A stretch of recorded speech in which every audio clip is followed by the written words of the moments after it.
U.S. Representative Jim Baird is working to get a grasp of what local law enforcement needs to better protect the communities they serve. He held a roundtable discussion with them today. I spoke with local police about their needs and how Congressman Baird plans to get it done.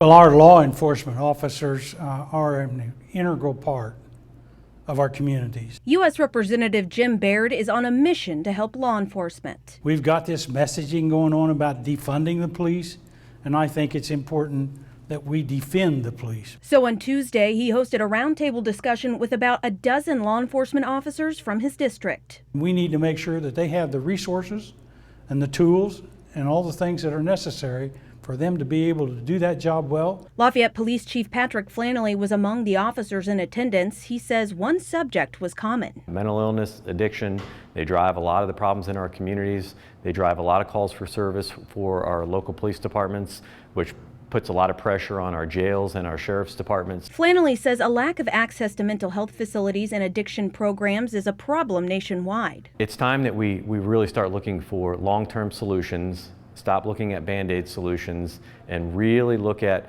how can we do things at the local level that will integrate at the state level, that can be supported at the federal level. Baird says more needs to be done to take the burden off of law enforcement. They really not capable of doing that in the jails and in the police departments. They need trained professionals for that. Baird says the feedback from Tuesday's discussion will be taken into consideration at the federal level. Maybe there's a place that we can interject some of these concerns that they have and shared with us today.